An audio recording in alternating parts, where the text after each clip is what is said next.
Good morning. Members will please take your seats.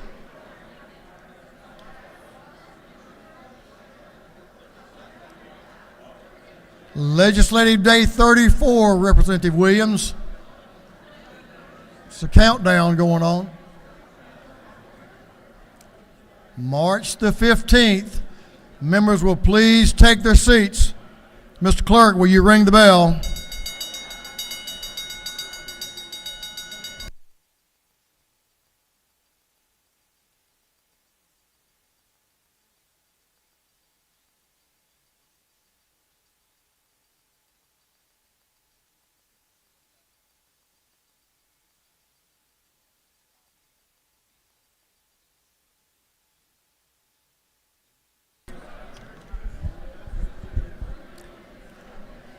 Members will please make your way to your seats.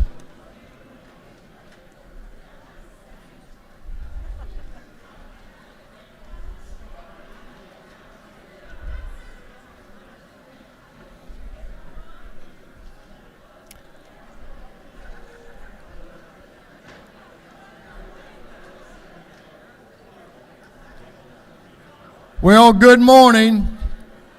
This hour of convening has arrived. We've rang the bell, and I think we're ready to get to work.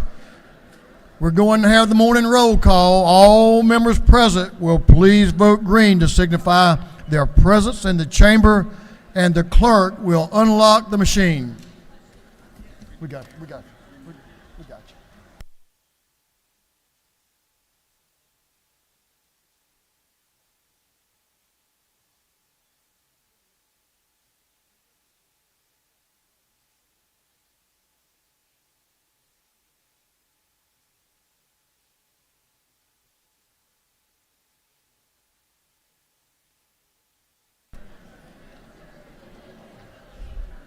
Have all members voted? All members voted. If so, Mr. Clerk, please lock the machines.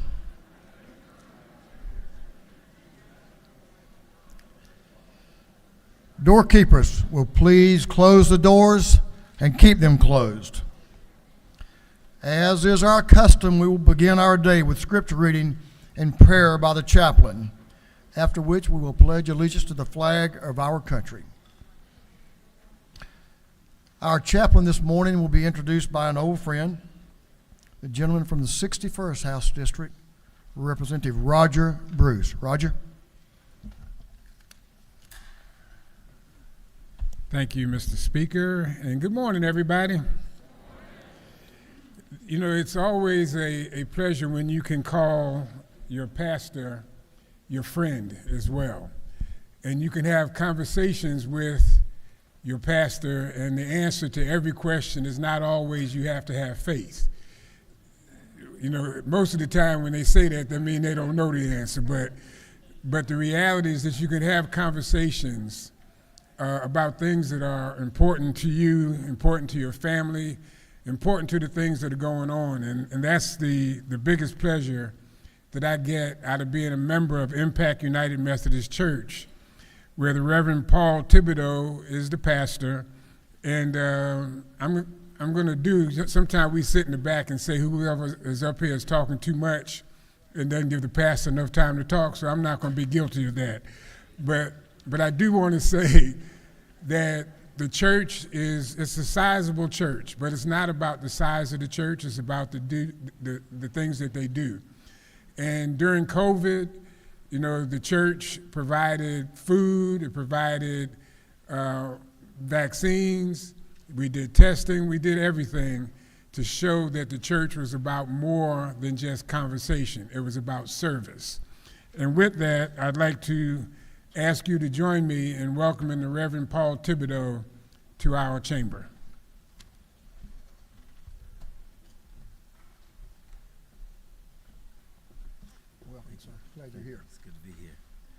Good morning, everybody.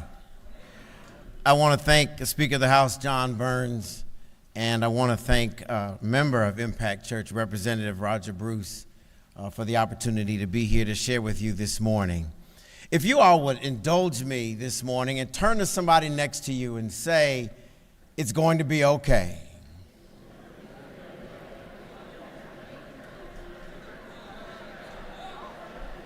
Now, if you can indulge me one more time and turn to somebody else and say, really, it's going to be okay.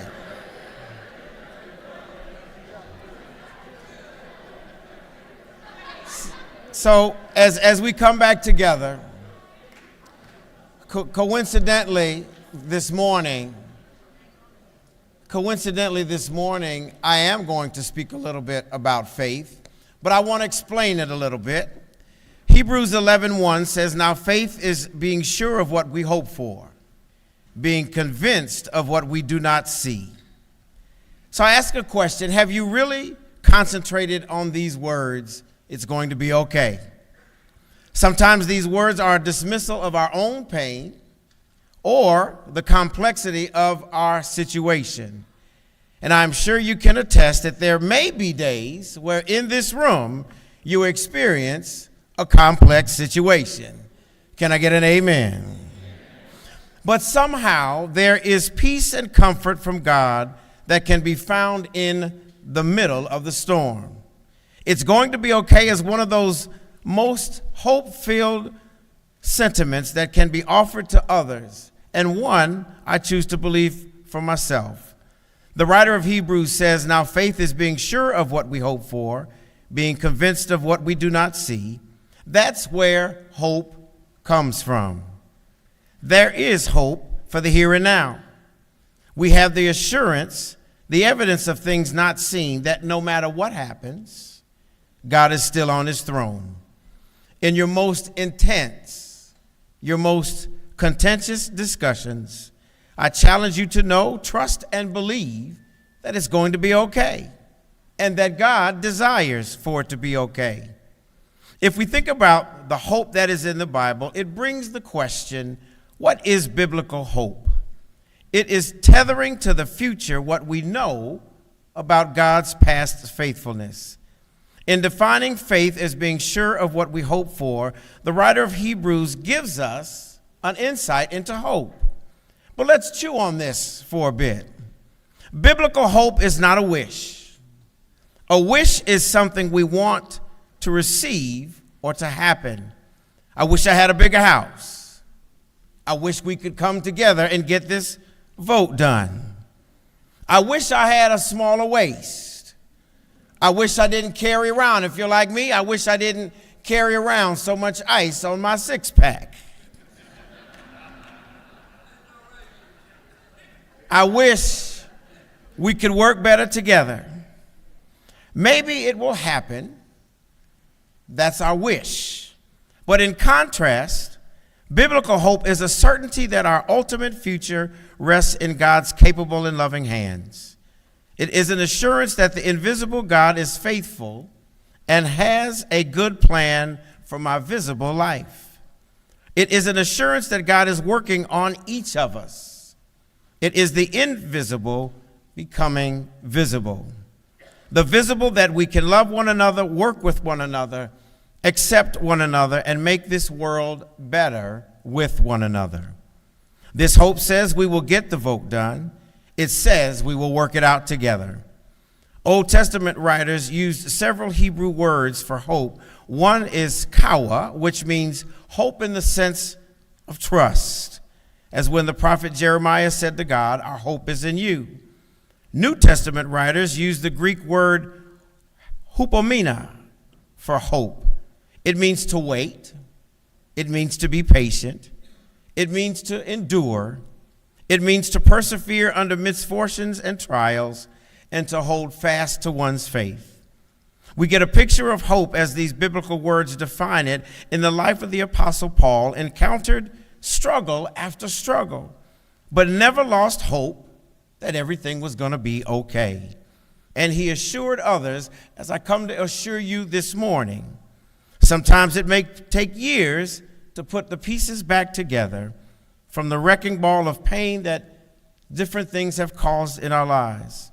The atrocities we've endured and all the turmoil of what is happening around our world today may tempt us to believe that someone other than God is writing our stories. But the author Sharon Janus says, but God has the power to redeem what we consider unredeemable, to heal what we consider fatally wounded, and to make our worst chapters our greatest victories. So as I get ready to close, don't stop the message when the foundation of our faith gets cracked. Don't quit when opinions differ. Don't stop communicating when it seems no one is listening. Don't stop explaining your chapter when others don't want to hear your story.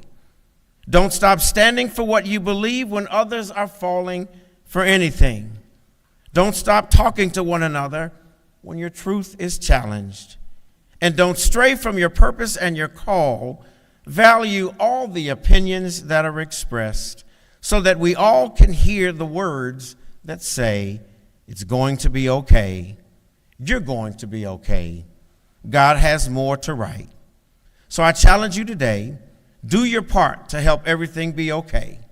Strive for unity, lean into togetherness, work towards community, and let's find that reality, that truth, that God says everything will be okay.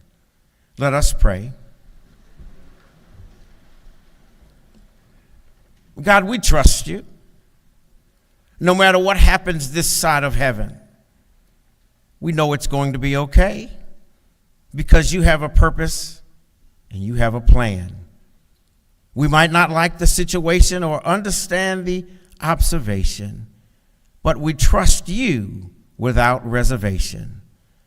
The outcome may not even be in our favor, but it's going to be okay. And so as we close this prayer, there are other names that we can offer up, but I offer up this prayer in the name of Jesus, that the people of God say, amen. Amen. Will you now join me in the Pledge of Allegiance?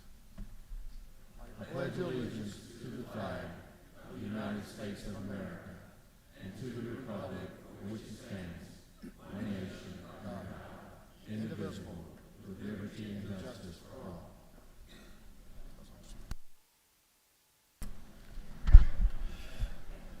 Reverend Thibodeau, that's a message we need to hear, and we appreciate you bringing that message, and continued good luck, and keep building, and keep Roger engaged in the church. I know you will, and we just appreciate you being here and bringing us that message. Thanks for serving as chaplain.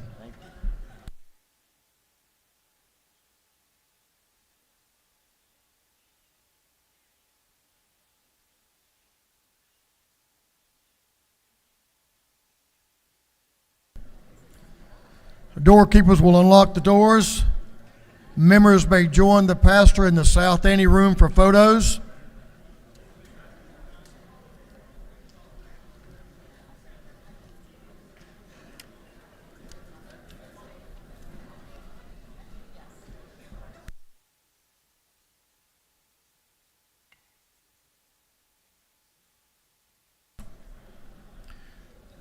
Chairman Tarvin, the chair of the Committee on Information and Audits, is recognized. Chairman Tarvin.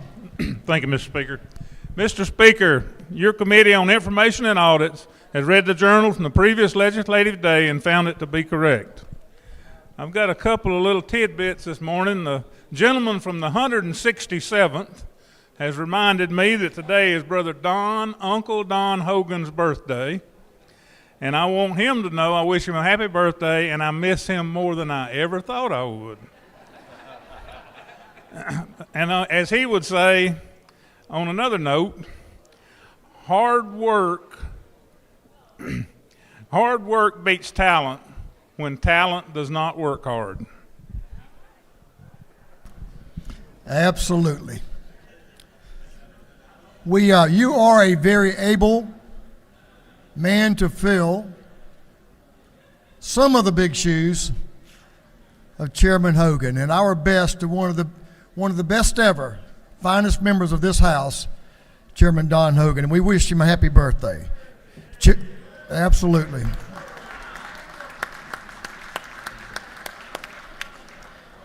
Chairman Tarvin, the chair of the Committee on Information and Audits, reports that the journal of the previous legislative day has been read and found to be correct. Is there any objection to dispense with the reading of the journal? Chair hears none. The reading of the journal is dispensed with. Is there any objection to the confirmation of the journal? The chair hears none, and the journal is confirmed. Mr. Clerk, will you read the resolution establishing the order of business for the day? Representative Administration of the 104th moves following be established as the order of business under the first part of the period unanimous consents. Introduction bills and resolutions, first reading and reference of House bills and resolutions, second reading of bills and resolutions, reports of standing committees, third reading and passage of uncontested local bills and resolutions, first reading and reference of Senate bills and resolutions, morning orders. Is there any objection to the adoption of the resolution establishing the order of business for the day? Chair hears none, and the resolution is adopted.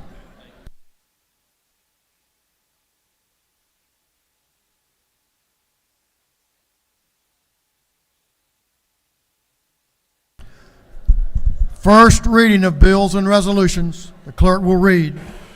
House Bill 728 by Representative Chokas and the 151st, a bill being titled an act to repeal and act to create a Board of Commissioners of Webster County. Intergovernmental coordination. House Bill 729 by Representative Lupton of the 83rd, Roberts of the 52nd, Oliver of the 82nd, a bill being titled an act to amend an act to incorporate the city of Brookhaven. Intergovernmental coordination. House Bill 730 by Representative Lott of the 131st, Fleming of the 125th, Newton of the 127th, and Leverett of the 123rd. Bill be titled an act to amend an act creating a Board of Elections for Columbia County. Intergovernmental coordination. The clerk will suspend just for a minute.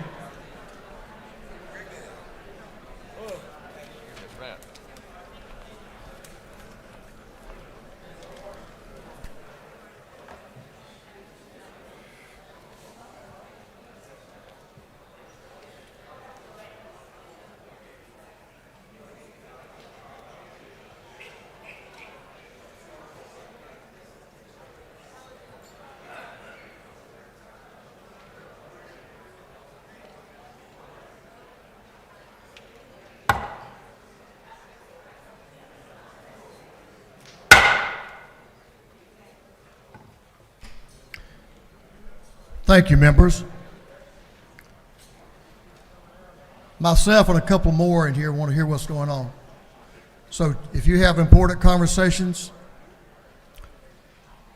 please take them to the ante room. Clerk will continue.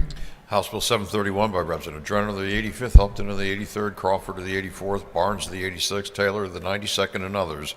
Bill be titled an act to amend an act to abolish the office of tax receiver and tax collector of DeKalb County. Intergovernmental coordination. House Bill 732 by Representative Green in the 154th. A bill be titled an act to authorize the assessment and collection of a technology fee by the Magistrate Court of Whitman County. Excuse me. Intergovernmental coordination. House Bill 733 by Representative Gladney, the 130th, Prince, the 132nd, Howard of the 129th. Bill be titled an act to amend an act regulating public instruction for the County of Richmond. Intergovernmental House coordination. Bill 734 by Representative Chokas, the 151st. A bill be titled an act to repeal an act to provide a new charter for the city of Preston. Intergovernmental coordination. House Bill 735 by Representative Gunner of the 8th. A bill be titled an act to authorize the governing authority of the city of Hiawassee to levy an excise tax. Intergovernmental coordination. House Bill 736 by Representative Williams, 148th, and Hagan in the 156th.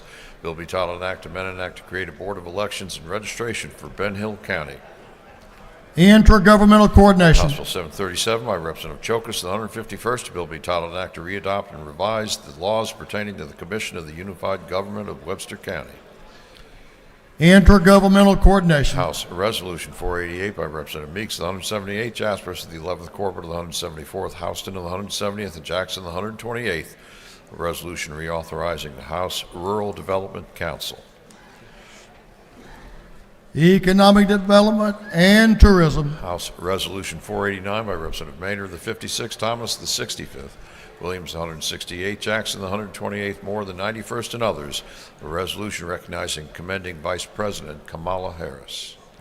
Special rules. House Resolution 490 by Representative Lallier, the 59th, Townsend, the 179th, Glaze, the 67th, Green, the 154th, Hagan, the 156th, and others. A resolution creating the House Study Committee on Education Funding Mechanisms. Education. House Resolution 491 by Representative Gilliard to the 162nd, Stevens, the 164th, Jackson, the 165th. A resolution honoring the life of Judge Willie Lovett Jr. and dedicating an intersection in his memory. Transportation. House Resolution 492 by Representative Gilliard to the 162nd, Westbrook of the 163rd, Stevens to the 164th, and Jackson to the 165th. A resolution recognizing Johnson and dedicating an intersection in her honor. Transportation. House Resolution 493 by Representative Gilliard to the 162nd, Jackson to the 165th, Westbrook of the 163rd, Stevens to the 164th. A resolution recognizing Mr. E. Larry McDuffie and dedicating an intersection in his honor.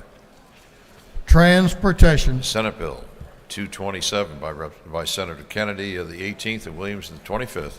Bill be titled an act to amend an act to create a Board of Elections in Bibb County. Intergovernmental coordination. Senate Bill 292 by Senator Moore of the 53rd. A bill be titled an act to amend an act to provide a homestead exemption from all Catoosa County School District ad valorem taxes. Intergovernmental coordination. That completes first readers. Second reading of bills and resolutions. The clerk will read.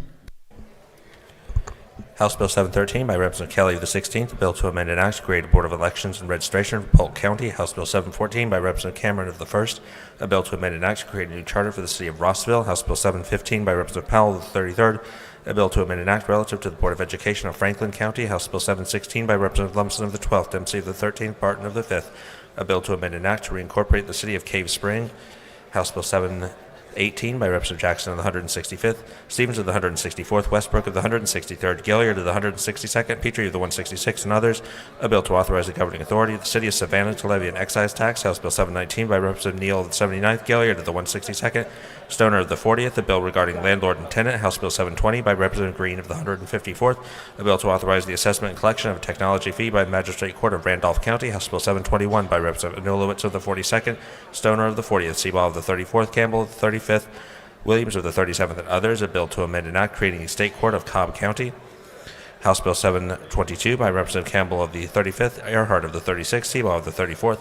A bill to amend an act to reincorporate and provide a new charter for the city of Ackworth. House Bill 723 by Representative Deloach of the 167th. A bill to amend an act providing a method of compensating the chairperson and members of the Board of Education of McIntosh County. House Bill 724 by Representative Fleming of the 125th and Jackson of the 128th. A bill to amend an act creating a new charter for the city of Thompson. House Bill 725 by Representative Williamson of the 112th, Martinez of the 111th. A bill to amend an act creating a Board of Commissioners for Walton County. House Bill 726 by Representative Williams of the 112th, Martinez of the 111th. A bill to amend an act providing a change in the compensation for certain Walton County officers. House Bill 727 by Representative Deloach of the 167th. A bill to amend an act providing a new charter for the city of Darien. House Resolution 473 by Representative Anderson of the 10th, Powell of the 33rd, Corbett of the 174th, Chokus of the 154th. A resolution creating a House Study Committee on Safety and Consumer Protection in the Tree Care Industry. House Resolution 474 by Representative Wade of the 9th, Cox of the 28th, Tarvin of the 2nd, Powell of the 33rd, Martinez of the 111th, and others. Resolution urging the Major League Baseball Hall of Fame Committee to induct former Atlanta Braves player Dale Murphy into the National Baseball Hall of Fame. House Resolution 475 by Representative Lewis Ward of the 115th, Douglas of the 78th, Holly of the 116th, Scott of the 76th. Resolution honoring the life of Pastor Spencer T. O'Neill and dedicating a bridge in his memory. House Resolution 476 by Representative Huddleston of the 72nd, Campbell of the 35th, Bonner of the 73rd, Anderson of the 10th, Martinez of the 111th, and others. Resolution urging Congress to enact legislation to ensure the spouses of active duty service members are able to obtain retirement benefits they have earned by combining vesting services across multiple public pension plans, and for President Joe Biden to sign that legislation into law. House Resolution 487 by Representative Bruce of the 61st, Thomas of the 65th. Resolution creating a House Study Committee on Minority Business Enterprises, Women-Owned Enterprises, and Veteran-Owned Business in the State of Contracting. Senate Bill 277 by Senator Burns of the 23rd, a bill to create a Board of Elections and Registration for Screven County. Senate Bill 285 by Senator Anderson of the 24th and Burns of the 23rd, a bill to create the Columbia County Public Facilities Authority. Senate Bill 291 by Senator Kennedy of the 18th, a bill to amend an act to provide a new charter for the city of Forsyth. Through second readers.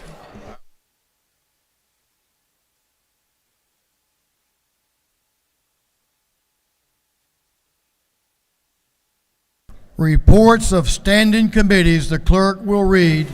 Representative Josh Bonner, the 73rd District Chairman of the Committee on Defense and Veteran Affairs, submitted the following report. Mr. Speaker, Committee on Defense and Veteran Affairs is that under its consideration, following bills of the Senate, has instructed me to report the same back to the House. The following recommendations: Senate Bill 115 do pass, Senate Bill 144 do pass, respectfully submitted.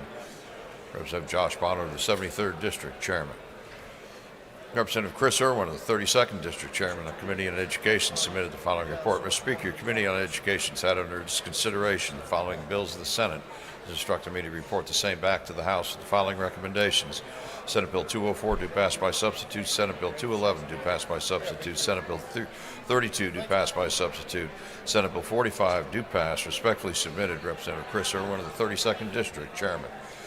Representative Don Parsons, the 44th District Chairman of the Committee on Energy, Utilities, and Telecommunications, submitted the following report. Mr. Speaker, your Committee on Energy, Utilities, and Telecommunications has had it under its consideration following bills of the Senate. It has instructed me to report the same back to the House with the following recommendations. Senate Bill 193 do pass. Respectfully submitted. Representative Don Parsons, the 44th District Chairman. Representative Beth Camp of the 135th District Chairman of the Committee on Intergovernmental Coordination Local submitted the following report. Mr. Speaker, your Committee on Intergovernmental Coordination Locals had under its consideration the following bills of the House and the Senate. It has instructed me to report the same back to the House with the following recommendations. House Bill 599 do pass. House Bill 615 do pass. House Bill 693 do pass. House Bill 694 do pass. House Bill 696 do pass. House Bill 698 do pass. House Bill 699 do pass. House Bill 700 do pass. House Bill 701 do pass. House Bill 704 do pass. House Bill 705 do pass. House Bill 707 do pass. Senate Bill 108 do pass. Senate Bill 178 do pass. Respectfully submitted. Representative Beth Camp of the 135th District Chairman. Representative Gunner of the 8th District Chairman of the Committee on Judiciary submitted the following report. Mr. Speaker, your Committee on Judiciary has had under its consideration following bills of the Senate. It's instructed me to report the same back to the House with the following recommendations. Senate Bill 59 do pass. Senate Bill 64 do pass. Senate Bill 66 do pass. Senate Bill 148 do pass. Respectfully submitted. Representative Gunner of the 8th District Chairman. Representative Powell of the 33rd District Chairman of the Committee on Regulated Industries submitted the following report. Mr. Speaker, your Committee on the Regulated Industries has had under its consideration following bill of the Senate. It's instructed me to report the same back to the House with the following recommendations. Senate Bill 195 do pass. Respectfully submitted. Representative Powell of the 33rd District Chairman. That completes the reading of the reports of standing committees.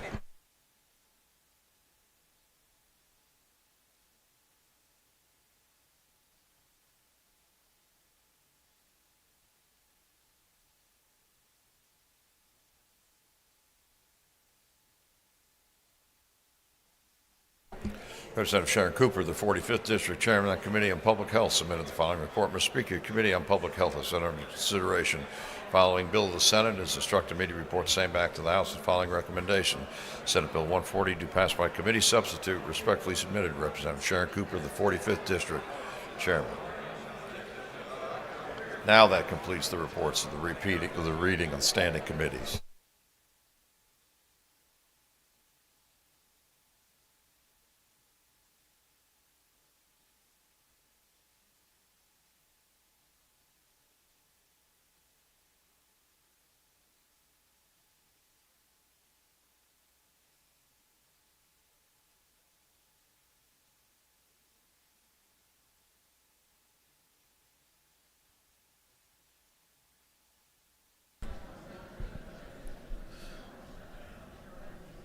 Members, if we'll get your attention, members will please take your seats. We're moving on to the local calendar. The local calendar. Third reading and passage of uncontested local bills. If there is no objection, we will vote on the local calendar as a whole with a recorded vote. Hearing none, it is so ordered. The clerk will read the local calendar. House Bill 675 by Representative Williams, the 168th City of Riceboro. House Bill 676 by Representative Hagan in the 156th Ben Hill County. House Bill 680 by Representative Taylor, the 173rd City of Thomasville. House Bill 681 by Representative Green of the 154th Quitman County. House Bill 682 by Representative Green of the 154th Seminole County. House Bill 683 by Representative Green of the 154th Seminole County. House Bill 685 by Representative Green of the 154th Early County. House Bill 686 by Representative Green of the 154th Early County. House Bill 688 by Representative Green of the 154th Miller County. House Bill 689 by Representative Green of the 154th Miller County. House Bill 690 by Representative Green of the 154th Baker County. House Bill 691 by Representative Green of the 154th Baker County. The Senate Bill 104 by substitute by Senator Redd of the 33rd Cobb County. Senate Bill 231 by Senator Burns and 231st of the 23rd Richmond County.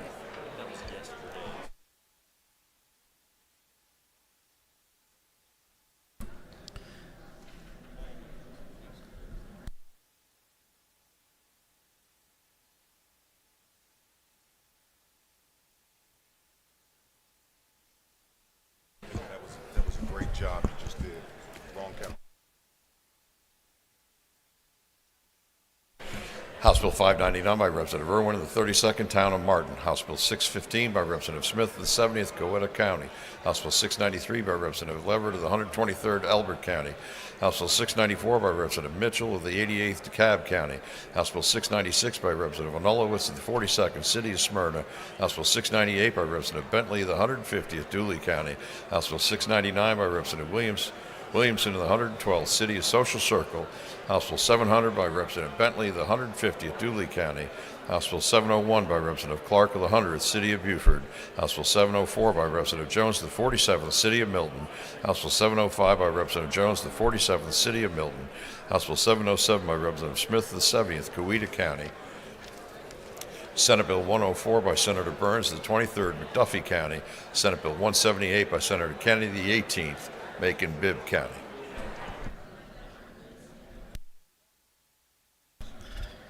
Thank you, Mr. Clerk, for that very comprehensive coverage of the local calendar. Is there any objection to the previous question being ordered on the local calendar? The chair hears none.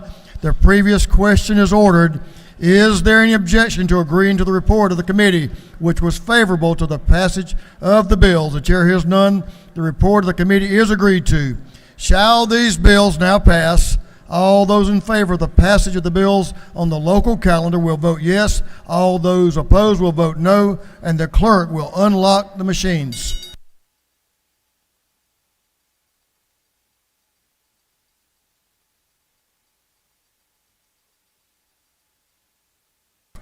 Have all members voted?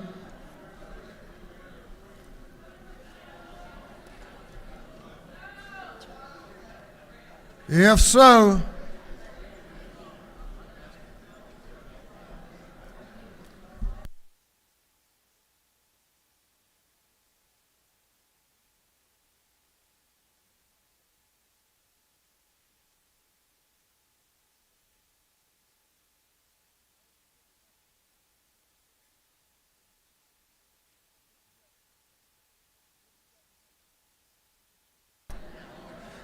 have all members voted?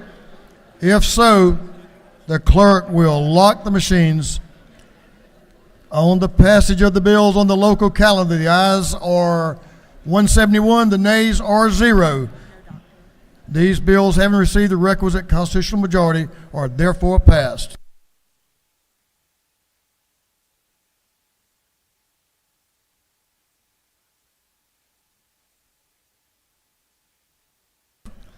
We're going to move on to morning orders. Representative Donahue is recognized for he had to step out for a minute. Representative Bernal is recognized for a morning order.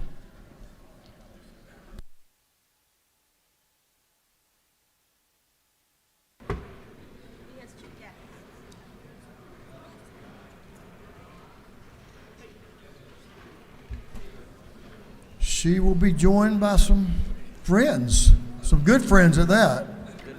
This not. Ladies recognized. Thank you, Mr. Speaker. Representatives Kim Schofield, Park Cannon, and myself are graduates of 2 programs sponsored by the Council of State Government. We are here this morning to encourage you to participate. The 2 renowned leadership programs sponsored by CSG South are now accepting applications. The Center for Advancement of Leadership, which is CALS, is October 15th through the 19th in Nashville, Tennessee. This unique opportunity features sessions designed to explore individual boundaries and perceptions. Applications are due by July 26. Last year, I was the only representative from Georgia who participated in the Council of State Government Henry Toll Fellowship. Beginning August 16th, a new class of leaders will gather in Lexington, Kentucky to learn and connect across geographic and ideological boundaries. We want you, as a member of the CSG Henry Toll Fellowship alumni community, to be among the first to know that applications for the class of 2023 are open. As graduates of this program, we know you will grow and thrive most as a Toll Fellow. We hope you will explore these opportunities or nominate an individual you think would be an exceptional candidate. Full application details are available on their website and are due on May 1st. Thank you, Mr. Speaker. Representative Emery Donahue is recognized for a morning order. Come on, yeah. Thank you, Mr. Speaker. And friends from over in the Hall County area, I think. Absolutely. A lot of you will remember last week we rang the bell for my wife, Elaine. Yesterday was our 42nd anniversary. She is here today in the gallery.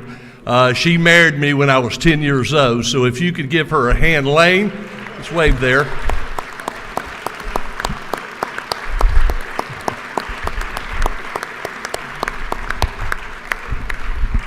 She robbed the cradle. I'd like to tell everybody here, it's been really fun in Hall County. We are blessed. We have a bunch of 6th and 7th graders here that actually have accomplished some amazing goals, and I've watched them 6th, 7th, and 8th graders. North Hall Middle School 2022 State of Georgia Cross Country Grand Champion School. That means that these guys went down, beat every classification with the fastest time. The boys were the fastest in the state, called champions. They also were undefeated as an 8th grade class. 2 times they finished undefeated, meaning the top 5 runners were from their schools. So that's pretty impressive. The boys received perfect scores in those 2 races. The North Hall Middle School boys were undefeated during the cross-country season. Maverick Smith set a new school record, 10:45 in the 3200. That is my grandson. We're going to be looking at also the junior varsity boys were state champion. They combined to win 20 trophies and medals down in Blakely, Georgia. Now the other part, the girls, North Hall Middle School girls, and you'll see the picture up here to the right. These are the girls that basically won the state championship this year also, and I think they're all coming in right now. These girls, they basically went down. They were the 2nd fastest in the state championship cross-country team. These girls also have won the cross-country championship Hall County 4 years in a row. The boys have won 2 years in a row, and they brought home a total of 20 trophies and medals also. You'll see the top picture. This is our team, and they're all here. We're going to get them to stand. The bottom team, this is called the Hounds and Hares. Just to let you know here, this team won the national championship. They went to Kentucky, Louisville, they won. They went to Charlotte, North Carolina, they won. They went to Georgia twice and won, Texas A&M and won, and they are the national champions. My grandson, Maverick Smith, is a runner up here also on that. But North Hall Middle School has been an amazing group of kids. Coach Russ Crane is here, Debbie Wiley's here, the assistant principal is Kim Nash. So please stand up, wave, y'all give them a hand, and thank you very much, Mr. Speaker, for a couple minutes extra. Great achievement. Welcome to the House.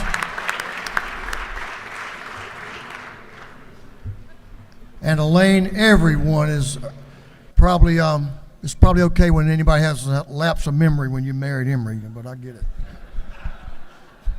A lapse of realism or whatever that is. All right, members, I'm going to tell you who's on deck so we can move on through morning orders.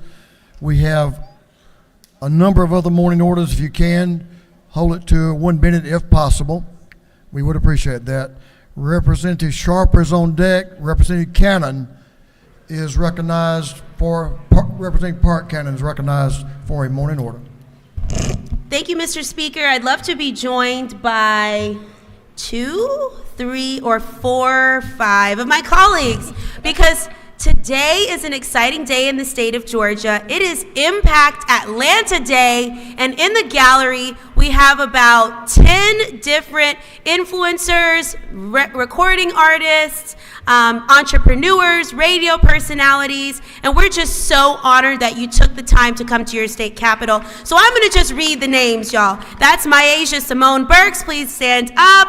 Sierra Gates, we love you, from VH1. Miss Skittles, your representation is here.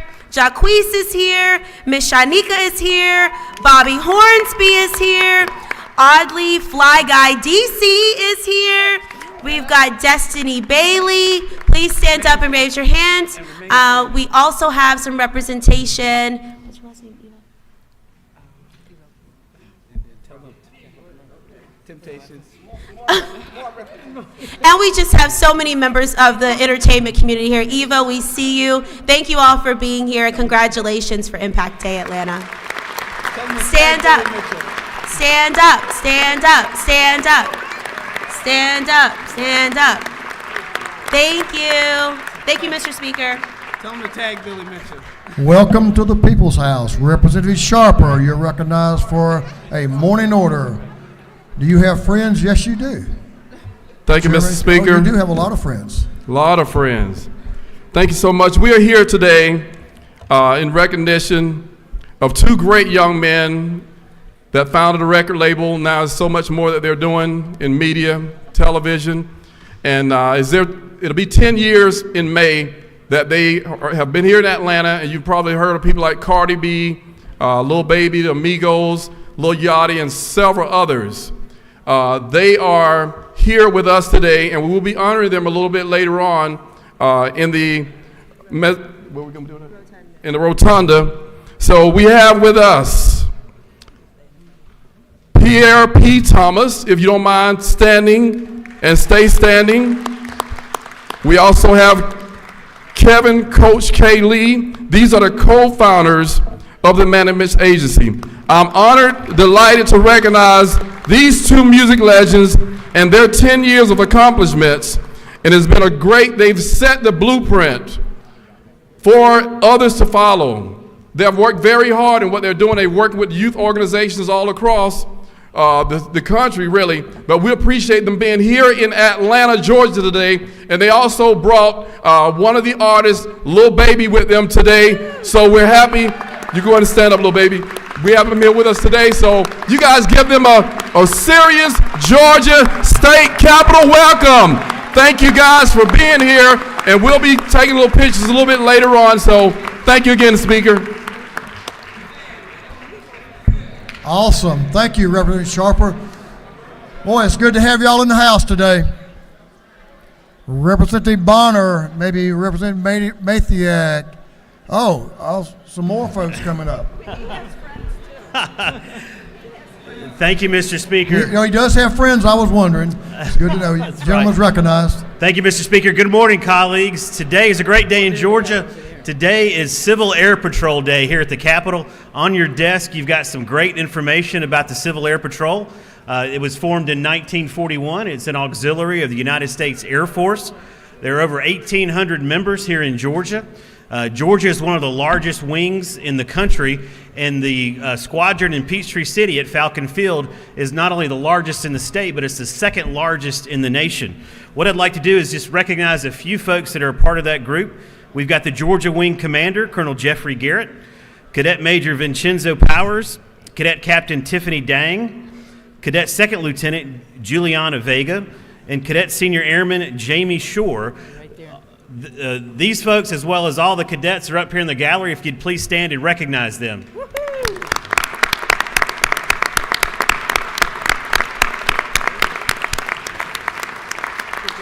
Thank you. Good-looking group. Whip Burchett is recognized for a morning order. Whip Burchett, are your folks here? Okay, we're going to wave. Representative Tran, are you ready? Representative Tran is recognized for a morning order. Thank you, Mr. Speaker. Today is Vietnam Day at the Capitol. If you served in the Vietnam War, please come join me here because I want to talk about the Vietnamese community here in Georgia. So on April 30th, 1975, the city of Saigon fell, and South Vietnamese soldiers and American soldiers evacuated to America. At that time, around 8,000 Vietnamese relocated to Georgia. And if you wonder why, it's because of Savannah Hunters Air Force Base. My dad, who was just an 18-year-old putzing around in the rice fields, was grabbed by an American soldier and said, "Do you want to go to America?" And he didn't really speak English, so he just nodded. And next thing you know, he was at Savannah Hunters Air Force Base getting trained as a Special Forces helicopter pilot. And so that's why many Vietnamese relocated to Georgia in the late 70s, early 80s. And this community has grown to nearly 70,000, owning businesses, serving as doctors, teachers. Their students, their kids are students in our schools, serving in Civil Air Patrol, playing on athletic fields, competing in international competition. So if I can ask my Vietnamese community to please stand up. You are a very valued member of Georgia. Thank you for being here at the Capitol. Thank you, Mr. Speaker.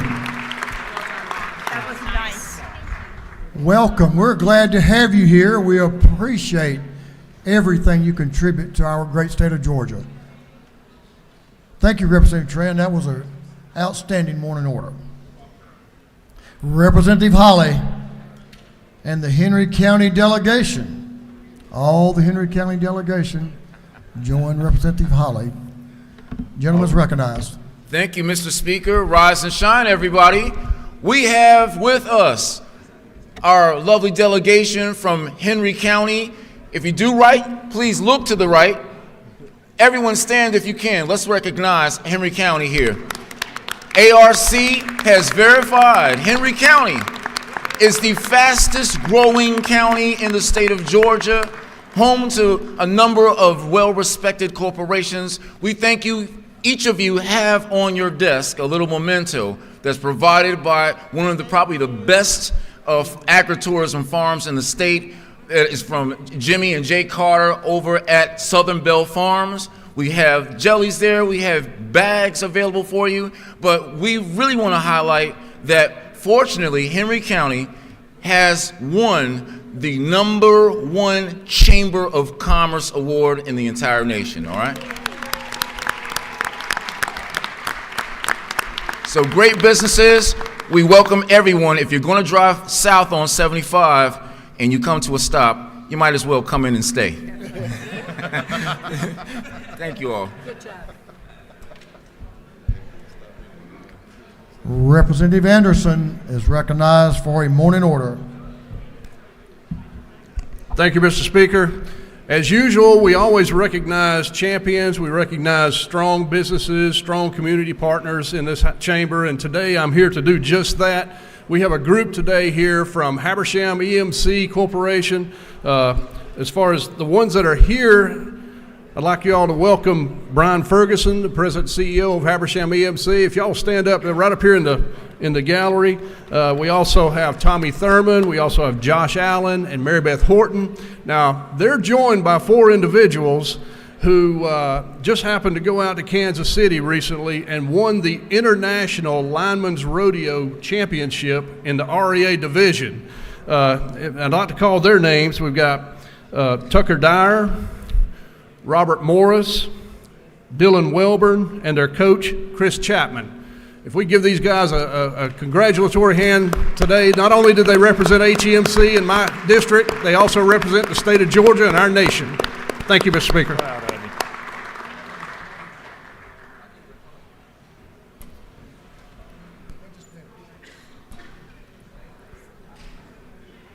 Chairman Dickey, LaHood, Camp, and Representative Lim are recognized for a morning order.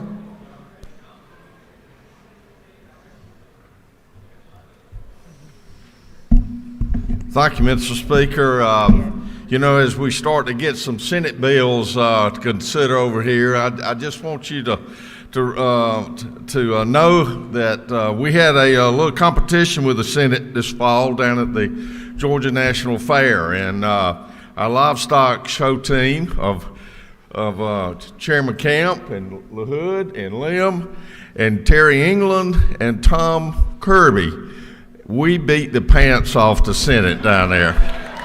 So I just want to, you know, we get real competitive with the Senate, and I'm just glad to have this trophy down in the Ag Committee room, and we're going to keep it there. I hope it has a permanent place there, but we're going to have another competition. Many of you have asked about being on the team this year. We had a dream team last year, and so we'll have tryouts maybe this year for some of y'all. But thank y'all for all your support of that facility at Perry, and for our young people showing animals through FFA and 4-H, and thank you for this, and this has been fun. Mr. Chairman, I want to go ahead and nominate the minority leader to serve on that team next year. He has my full that support. might be good. He's done it before, I think. I know he has. Yeah. He's good at it. Let's see. Representatives Marion, Draper, and Olalier are recognized for a morning order. Thank you, Mr. Speaker. Saida, she probably stepped out. Good morning. Buenos dias. Number one, thank you, Mr. Speaker, for the well wishes. Was a little ill, but today I want to celebrate my friend, Johannes Rosselló. She's an award-winning multimedia journalist based in Atlanta. Johannes, would you stand up, please? Georgia who has covered numerous historical events and earned many awards for her admirable accomplishment over the past 15 years. Johannes has established a proven record of excellence on multiple platforms as a writer, reporter, videographer, and video editor, covering topics such as human trafficking, the psychological trauma of deportation, the opioid epidemic, and domestic violence.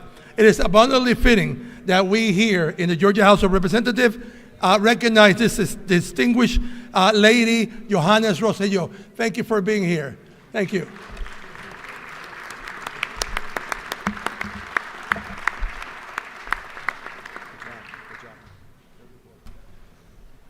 Whip Burchett is recognized for a morning order. He's bringing, let's see, Chairman John Corbett. Okay, let's go. Thank you, Mr. Speaker. We've got a special group of folks from back home in today.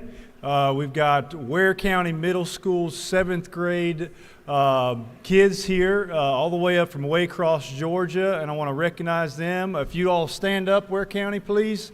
We got a bunch of Gators in the house. Everybody, please give them a round of applause.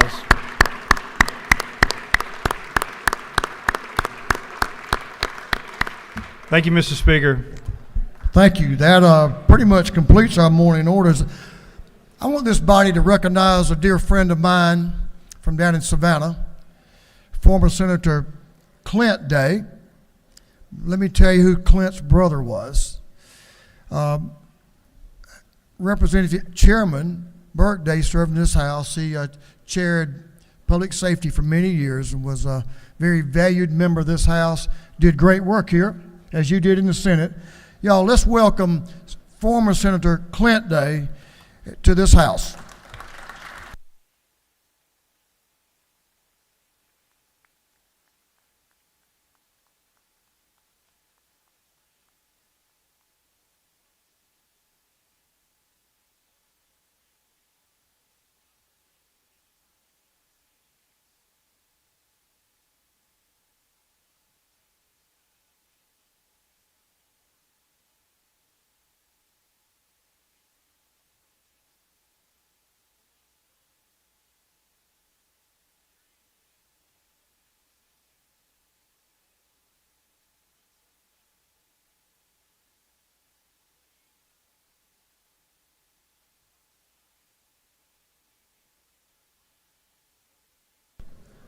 want to recognize Representative Sheila Jones. Here she is. Representative Jones is going to introduce our Doctor of the Day, who's engaged at this time and not able to be on the floor with us. So we're going to recognize Sheila Jones and let Representative Sheila Jones, let her tell us about the Doctor of the Day. Representative Jones. Thank you, Mr. Speaker, members of the House. Our Doctor of the Day is Dr. Kelly DeGraffenreid. She serves as the Physician Program Director of Appointment Excellence and Ancillary Access for Kaiser Permanente of Georgia. As a specialist in adult medicine, she works closely with her healthcare team to educate her patients and the community on the things they need to be aware of to prevent disease. She believes that our bodies, minds, and relationships all have an effect on our health and encourages her patients to make time to celebrate their lives. She's a native of Indiana and the youngest of 11 children. Decided in the 8th grade that she wanted to be a physician. She graduated from Purdue University with a pharmacy degree. She then went on to complete her medical degree at Case Western Reserve with her residency at Emory University. In addition to her clinical duties, she serves as an elected representative to her medical group's board of directors. Outside the medical office, she plays the piano and sings at her church. She is an avid fan of professional football and has recently taken up gardening. She is also very active in the Medical Association of Georgia as president of the Medical Institute of Excellence in Medicine and former task force chairperson, and is on the board of Medical Association of Atlanta. Join me in welcoming our Doctor of the Day.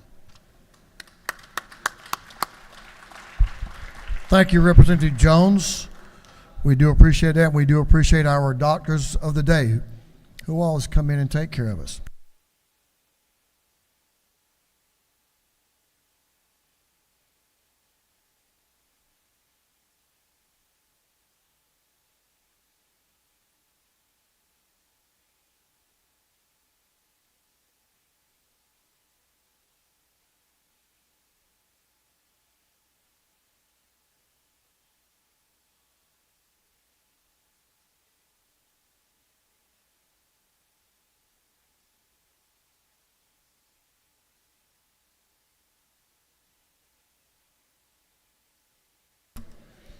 Members, I just received a report from our dear friend and member Debbie Buckner. She's doing better. She's doing well.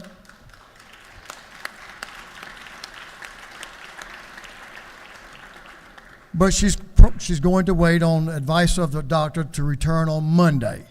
So we all will continue to keep Representative Buckner in our prayers as we expect her return on Monday. So the best to her, and she's doing exactly what she should be doing, taking care of herself.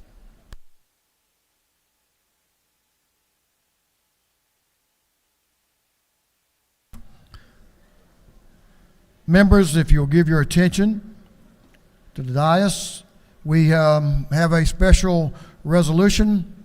Mr. Clerk, will you read the caption to our resolution 343, House Resolution 343. House Resolution 343 by Representative Carson of the 46th, Stevens of the 164th, Petrie of the 166th, Blackman of the 146th, Hitchens of the 161st, and others. A resolution recognizing and commending Minister Dayara O'Brien on his outstanding public service.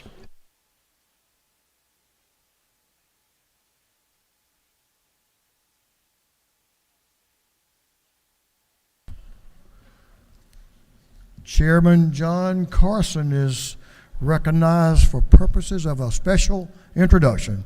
Chairman Carson. Thank you, Mr. Speaker. Many of you think that my family originally comes from Cobb County or Israel, one or the other, but we actually, my family comes from Northern Ireland, before it was Northern Ireland, and I thought it'd be great to help in the lead up to St. Patrick's Day to celebrate with having a minister from the government in Dublin. Minister Dara O'Brien was born and raised in Malahide, County Dublin, not far from Newry. He's held various positions within I'm going to try to pronounce this. I don't really do well with Irish Gaelic. I'm more Southern American Irish more than anything. Eructus, which is basically their parliament, including vice chair of the Public Accounts Committee, member of the Committee on Justice, Equality of Defense and Law Reform, and leader of the Fianna Fáil in Shana, and opposition front bench spokesperson on Dublin, foreign affairs, and housing. How'd I do? With no further ado, can we show a very short video in regard to our relationship with Ireland?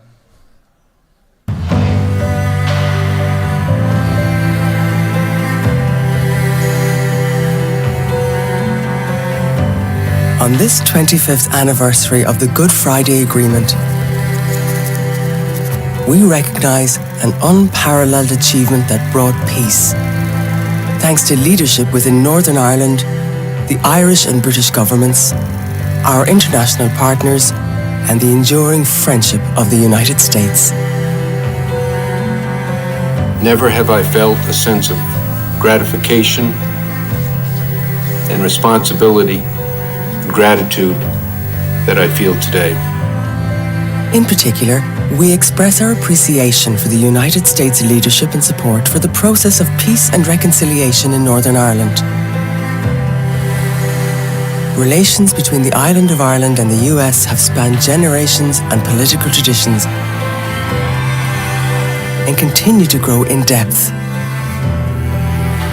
The ongoing energy of the Irish diaspora has inspired countless US political leaders, members of Congress, advisors and diplomats to change history through their contribution to the peace process. And so I ask you to build on the opportunity you have before you, to believe that the future can be better than the past, to work together because you have so much more to gain by working together than by drifting apart. Have the patience to work for a just and lasting peace. Reach for it. The United States will reach with you. Today, support from the US is as important as ever, as an honest broker, friend to all sides, and supporter of the Good Friday Agreement.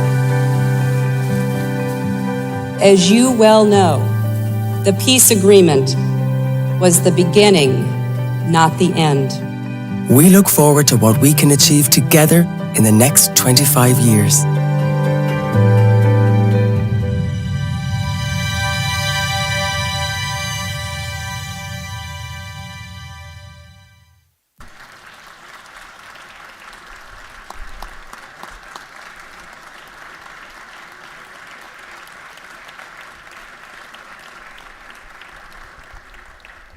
Colleagues, we have a number of dignitaries with us today. We have Graham Doyle, Secretary General of the Department of Housing and Local Government for Ireland. Cuive, some of you may know Cuive Ní Cruthóir. She's the Consul General of Ireland. Mr. Kevin Dillon, Special Advisor to the Minister, and Ms. Emer Nolan, Vice Consul of Ireland here in Atlanta. And we have two members of their staff here in the gallery, I believe. With no further ado, Minister Dara O'Brien from Dublin. Thank you, sir. Thank you. Thank you very much. Díomh go léir waidean agus go raibh míle maith agaibh as an cura chun labhairt libh inniu agus go háirithe an óir. Thank you very much, Speaker Burns, representatives, ladies and gentlemen, for the honour and the invitation to address you here this morning in this fine chamber. It is a great honour for me and my delegation to be here in Georgia's House of Representatives, and I want to thank you, Speaker Burns, and Representative Carson for facilitating our visit this morning. It's quite likely that 200 years ago, my relatives in Dublin, only 60 miles down the road from Representative Carson's, could have very well known each other. So just the paths diverged, but we're back here now. So as an elected representative for the people of Dublin Fingal, and on behalf of the Government of Ireland, I want to wish you our warmest St. Patrick's Day greetings. Ireland deeply values its ties with Georgia. Irish America has traditionally, as you might know, been more associated with the Northeast, with Boston, with Chicago, and New York. But the truth is that our bonds here in the South are really strong and enduring. Around 9% of Georgians claim Irish or Scots-Irish heritage, and there are thousands of Irish-born men and women living here in Georgia today. Irish business and investment is flocking here, with over 7,000 Georgians employed by Irish companies. And incredibly for our small country, a country of just 5 million people, we're the 8th largest source of foreign direct investment here in the Peach State. The fulcrum of Ireland's presence in the US is moving southward, and Atlanta was our first consulate in the Southeast, opened in 2010 and really ably led by Cuivani Crowher here and our team in Atlanta. And we've since added Austin, LA, and Miami. And we know that so much of America's future, and indeed its potential, is here in the South. This St. Patrick's Day, we're marking 3 very important events here in Ireland. Progress as an independent, prosperous, and peaceful nation. We're marking 100 years of Ireland in the world, since 1923 when Ireland joined the League of Nations. And after centuries of British rule, our country took its place amongst the independent nations of the world. Secondly, we're marking 50 years membership of the European Union, the world's greatest peace and economic cooperation project, which laid the foundation for a confident modern Ireland that we have today, one of the most highly developed and outward-looking nations in the world. And thirdly, as you've seen in the video, we're commemorating 25 years of the signing of the Good Friday Agreement, a landmark agreement of peace to bring peace to our island between both peoples. And it would not have happened without our friends from the United States, from both sides of the aisle, successive presidents who've underpinned this agreement. And I want to thank you on behalf of the Irish government for that. We thank you for all your friendship, for the welcome that you've given me and the delegation here this morning. But right across Atlanta, and indeed I'll be traveling to Savannah tomorrow, all of your citizens have been fantastic to us, and our partnership with Georgia has never been stronger. And we look forward to what we can achieve together in the years to come. And I want to wish you finally a very happy St. Patrick's Day that's coming up. All of the best of blessings for St. Patrick's Day. Banach Dina Féile, Pádraig, Orav Galer, Guramila Mahagwiv. Thank you very much. Thank you, Minister. Thank you. Thank you, Speaker. Thanks so much. It's my pleasure.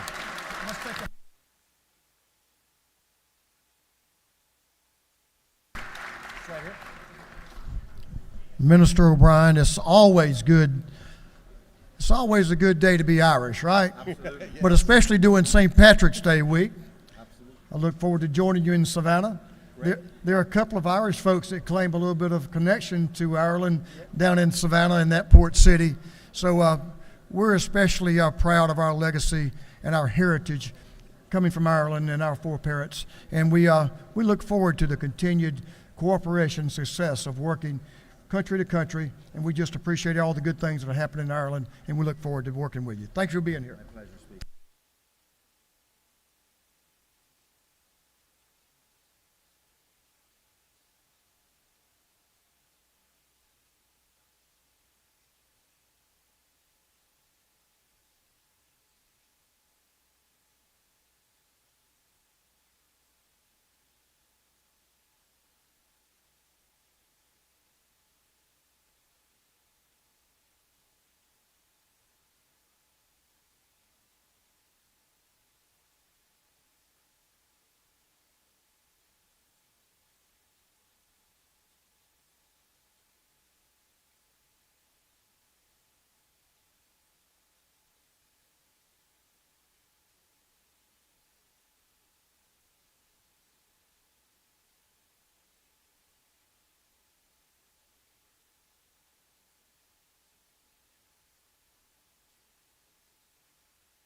Thank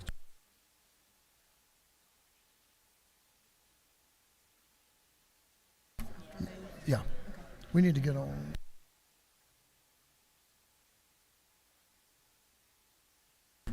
Members, thank you for your attention. We're going to move on to our rules calendar.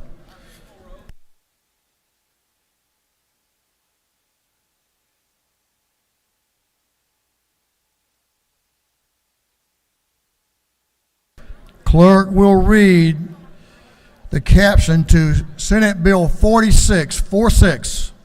Senate Bill 46 by Senator Huffstadler, the 52nd and others to be titled an act to amend Chapter 17 to Title 31 of the Official Code of Georgia Annotated relating to control of sexually transmitted disease so as to require physicians and healthcare providers to test all pregnant women for HIV and syphilis at the first prenatal visit.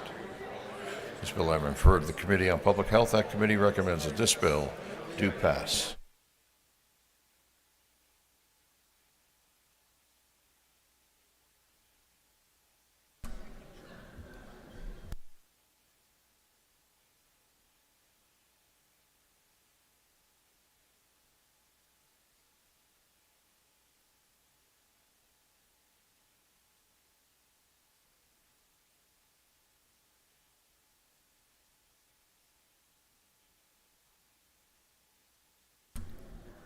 Chair recognizes Chair Lady Cooper to present the bill.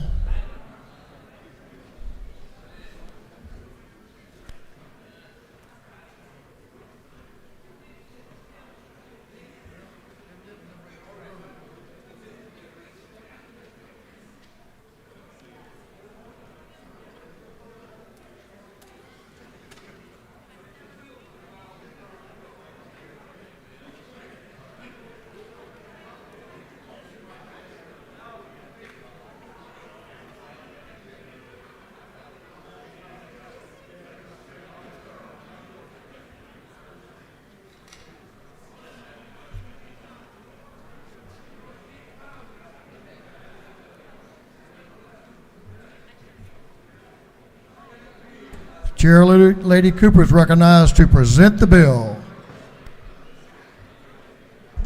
Thank you, Mr. Speaker. Ladies and gentlemen of the House, I bring to you the substitute to Senate Bill 46. This is the bill that would help us combat our rising cases of HIV and syphilis, especially among pregnant women, when we still have a chance to not only help the mother, but keep the infant from being severely with severe problems that can affect them all of their lives. The bill simply does say that physicians in hospitals or whoever's taking care of the pregnant lady will test them for HIV and syphilis when they go for their first visit, at another point in their pregnancy, and when they, at 28 to 32 weeks gestation, when they go for a visit, and when they come in to deliver. This way, we can hopefully catch mothers who are infected with syphilis and treat the mother and do preventive measures for the infant in the womb before severe damage is done that will last a lifetime, and the same with HIV.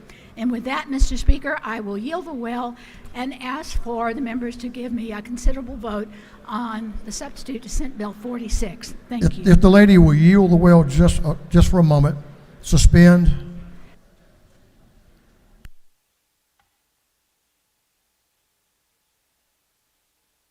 I know the Irish were just here, and we were talking about St. Patrick's Day, but we're going to have to wait till tomorrow afternoon, or maybe Friday, for the parade to get started.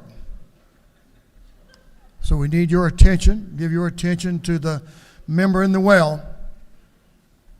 And we're going to take some questions, if you don't mind, Chair Lady, because I had forgotten my duty and let the noise level get a little too high in here, and some folks didn't hear your presentation, all of it. So, okay.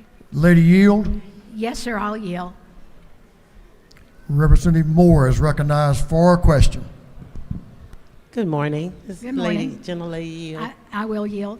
Just wanted to ask a question. While we're testing, did we not want to test for AIDS as well? This is very very important to women in healthcare with babies. Well, if you were testing for HIV, it would also pick up that the lady had progressed from HIV into AIDS. Well, no, that doesn't necessarily happen.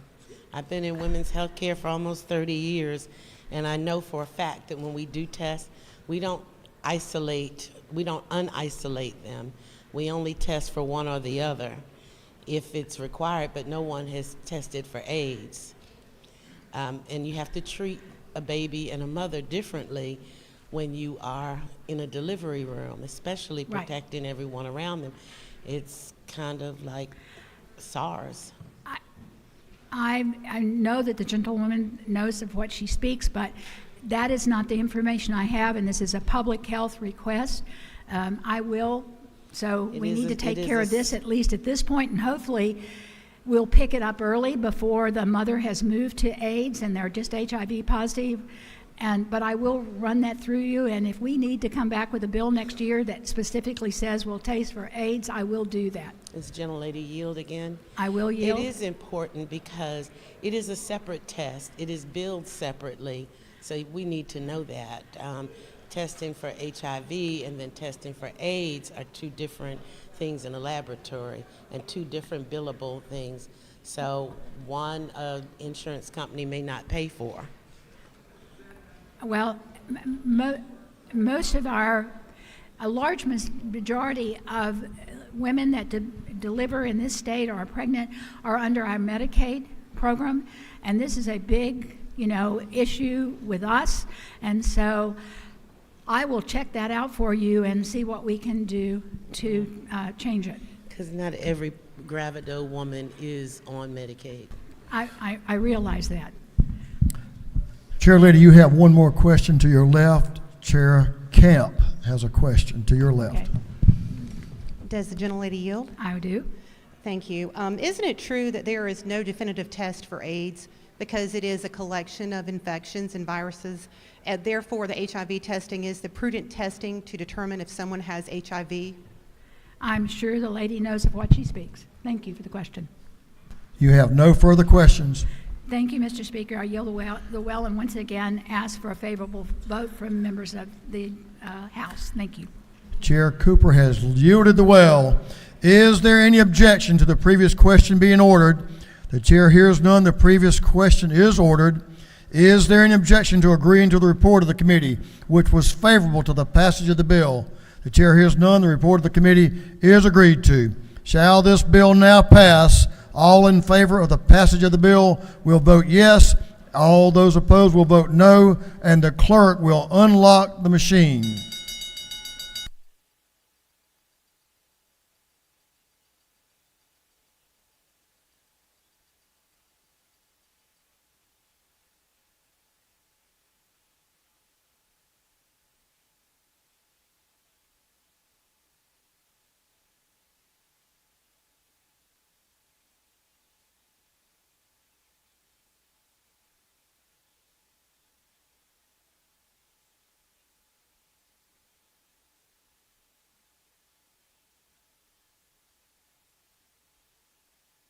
Have all members voted?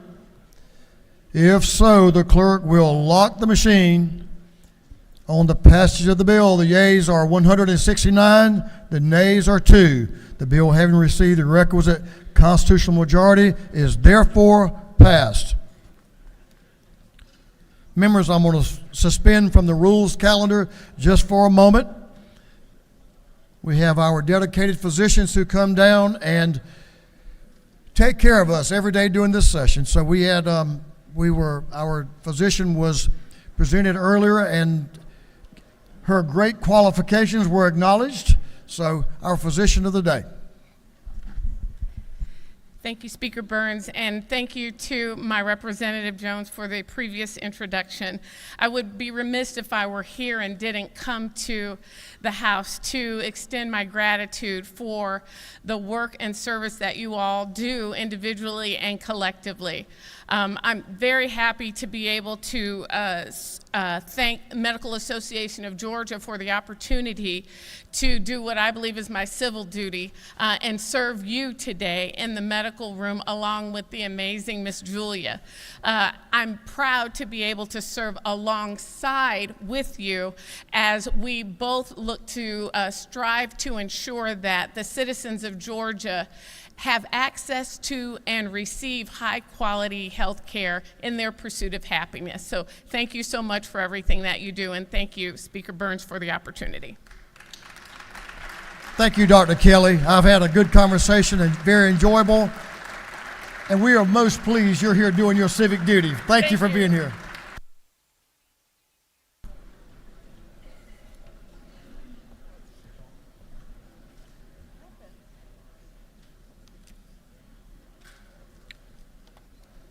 I know all members understand we do have our rules calendar that was set yesterday, and then we have an additional House supplemental rules calendar that we'll take up this morning. So we're going, Mr. Clerk, will you read the caption to Senate Bill 120? Senate Bill 120 by Senator Eccles, the 49th, and others, to be entitled an act to amend Code Section 40(1)(8) of the Official Code of Georgia annotated relating to safe operation of motor carriers, commercial motor vehicles, and drivers, and safe transportation of hazardous materials, so as to update the reference date to federal regulations regarding the safe operation of motor carriers.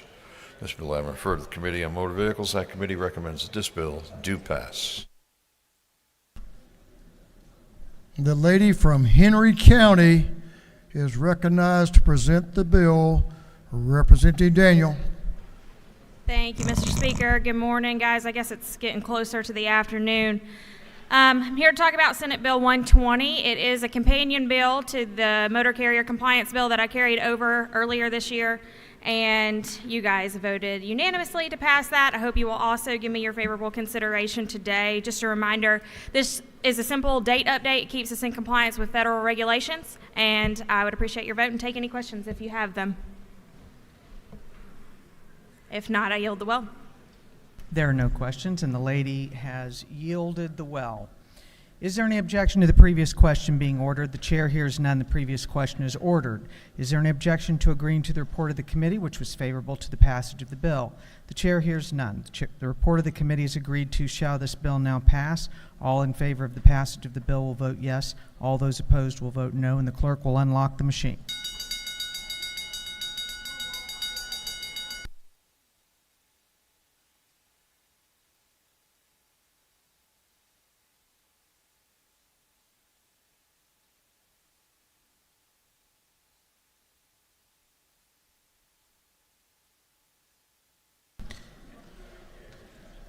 Have all members voted?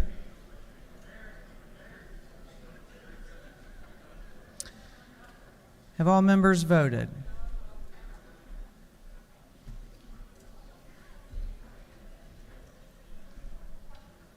If so,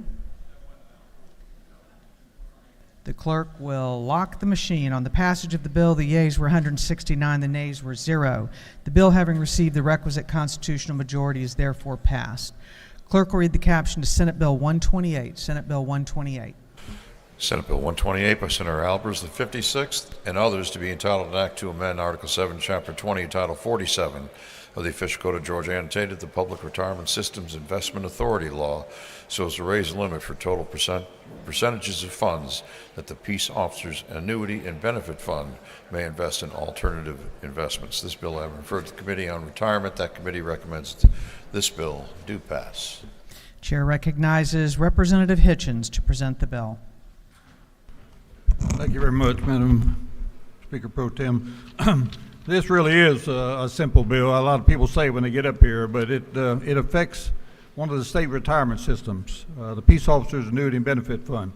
And what it does is the same thing we've already done twice this year with the Fireman's Pension Fund and with the State Employees Pension Fund.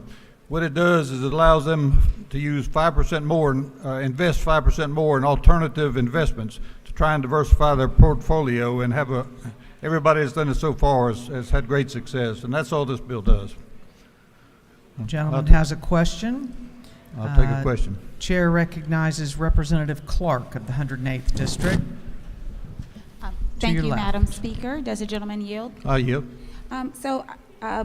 Do you know exactly who or what company the Peace Officer Annuity Benefit Fund uses for alternative investments? I have no idea, to be honest. They have professional people that are on the board that handle the funds. Okay, well, actually, I looked it up, and it is AEW Core Properties, which is a private real estate investment trust company. And so far, the fund has already invested about $40 million into this. It is a private real estate investment company. Do you know what types of investments this company invests in across the country? I do not. Further inquiry? Or does the gentleman further yield? Could you speak up a little bit? I can't hardly hear you. Does the gentleman further yield? Sure, I yield. All right, so many of us in this chamber have expressed concerns about affordable housing and the affordable housing crisis. And one of the major issues that people have expressed is that investors and hedge funds are buying up housing inventory from hardworking Georgians that just want to fulfill their American dream for home ownership. And so I wanted to ask, is increased investment in this private real estate investment trust potentially going to lead to increased investment in the affordable housing crisis that is currently negatively affecting Georgia families? I have no idea. The people that do the investments are certainly the ones that you need to talk to. Thank you. The chair recognizes the chairman of the Retirement Committee, Representative Carson, for a question. Does the gentleman yield? Sure, I yield. To my friend, thank you for bringing this bill. Is it not true that this bill, all this does is increase the amount allowable into alternative investments from 10 to 15%? That's exactly correct. Does the gentleman further yield? I yield. And aren't those alternative investments in higher yielding, such higher rates of returns on private equity investments, where other funds, including Peace Officers Annuity Benefit Fund, has seen returns in the teens as much as 20% per year? Is that not true? That's correct. And the two funds that have already done this have had very positive benefits from it. And final parliamentary inquiry, is it not true that the PAO will be themselves brought this to us because they want more diversification and higher returns? Is that not true? And that's correct. And there are no state funds in this retirement fund. They're all based on they get a certain percentage of traffic fines from across the state. And each member, this covers local, county, and state law enforcement officers. Each member pays a monthly stipend into the fund for a retirement program. Thank you very much for bringing this bill. Thank you. Chair recognizes Representative Martin for a question. Thank you, Representative. Chairman Hitchens, would you yield for a question? I yield. Isn't it true what you're trying to do, as Chairman Carson said, is allow them to invest 5% more? And isn't it further true that by doing that, it doesn't mean that they have to use the same investment? You're allowing them to do 5% more in that pool of assets, not with that particular company. That's correct. And we all know these retirement funds have professional people that administer the fund that are very knowledgeable in this area, and they try and invest in the areas where they're going to get the best benefit for their retirement program. Right. And last question, if the gentleman will yell, isn't it further true that these professional people would seek, even across this 15% that's going into alternate investments, to diversify appropriately? And isn't it true that it doesn't necessarily mean it would go into an investment with any particular company? That's true, and I think in these times everybody realizes that diversification in investments is a very prudent act. Chair recognizes Representative Evans for a question. So much for a simple bill.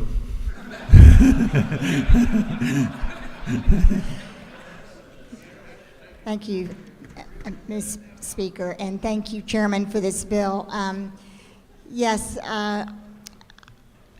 isn't it true that after reading the Dangerous Dwellings series in the Atlanta Journal-Constitution this past fall, that my husband and I both talked with our investment advisor, and I encourage all of us in this body that have investments to consider checking in with your investment advisor to see about if we are investing in these REITs that may be exploitative, and I appreciate what the gentlewoman from the 108th has brought up. I think really this is a question for all of us in this body. Yes, they brought very high returns, but at what expense? And so I support this bill, but I do think I encourage all of us in this body to look at what we're investing in and what, and to consider disinvesting in these companies that are affecting housing for the poor people in our state. Thank you. Does the And I gentle say lady have again, a question? Is there a question? True. Thank you, ma'am. Isn't it true? Thank you. Gentlemen, care to take further questions? Certainly. The chair recognizes Representative Saines for a question. Does the gentleman yield? I yield. Is it not true that this fund is to the benefit of hardworking men and women who've protected our state for multiple years, and that they expect our fiduciary obligation to be to them and to ensure that they have the highest return on their investment? And that's correct. And as I said before, the state has no money in this. It's a state retirement fund, but it's all based on their monthly payments, and I think it's a 3% add-on for all traffic fines across the state. This fund has been in effect for about 60, 70 years.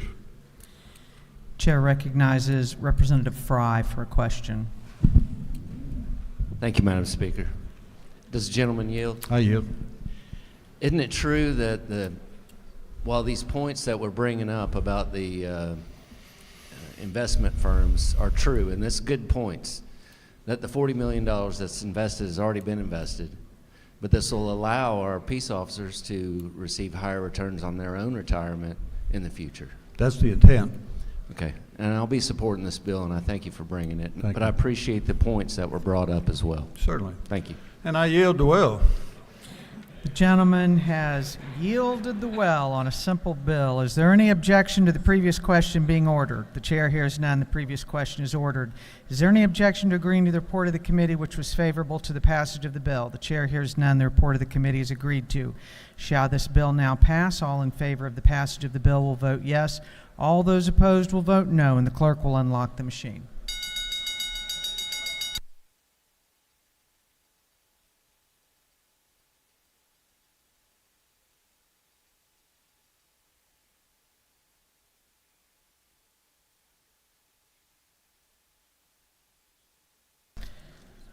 Have all members voted? Have all members voted? If so, the clerk will lock the machine. On the passage of the bill, the yeas were 166, the nays were 0. The bill, having received the requisite constitutional majority, is therefore passed. For what purpose does Representative Adesanya rise? Thank you, Madam Speaker. Parliamentary inquiry. State your inquiry. Isn't it true that while this is a good bill, it is important for everybody here to know that the alternative investment is precisely into real estate? AEW, they primarily invest in real estate. It's important for everybody to know. The chair is sure that the gentleman knows that of which he speaks. The clerk will read the caption to Senate Bill 84. Senate Bill 84. Senate Bill 84 by Senator Hufstetler, the 52nd to be entitled an act to amend Chapter 5 of Title 10 of the Official Code of Georgia, annotated the Georgia Uniform Securities Act of 2008, so as to provide for financial protections for elder and disabled adults who may be victims of financial exploitation. This bill having referred to the Committee on Banks and Banking, that committee recommends that this bill do pass. We are on the supplemental calendar, just for everyone's reference, and the chair recognizes Representative Barrett to present the bill.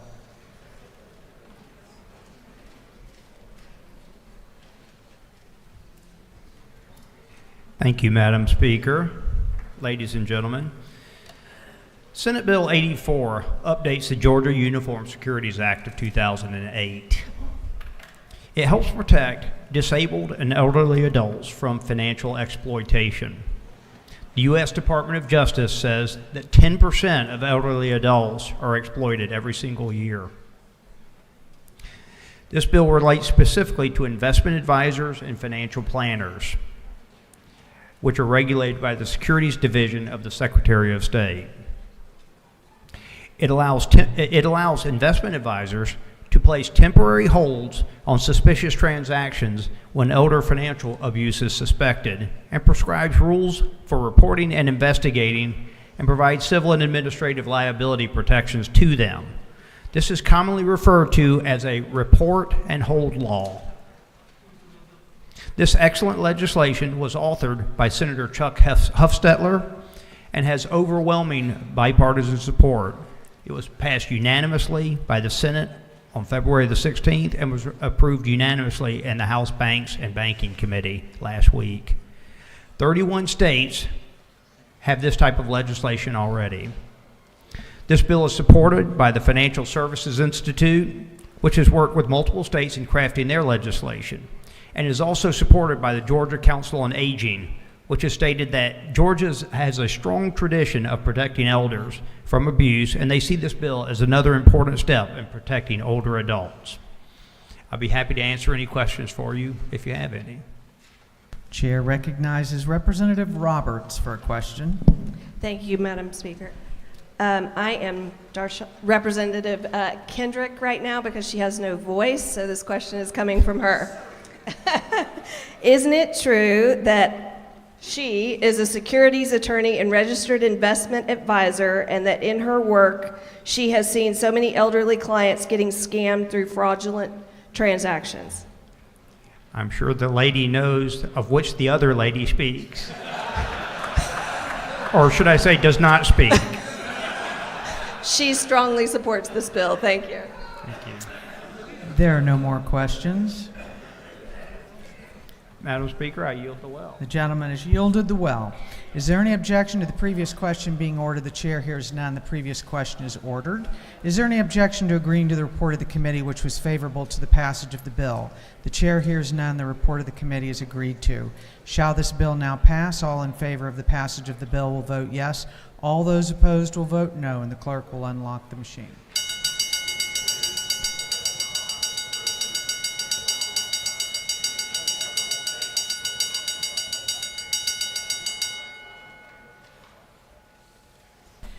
For what purpose does Representative Byrd rise? Parliamentary inquiry, please. State your inquiry. Is it not true if someone is 65 and of sound mind, an institution who does not agree with their purchases can freeze their account? Chair is sure that the lady knows that of which she speaks. Has everyone voted? Have all members voted? If so, the clerk will lock the machine on the passage of the bill. The bill having received the requisite constitutional majority, 169-0, is therefore passed. Clerk will read the caption to Senate Bill 134. Senate Bill 134.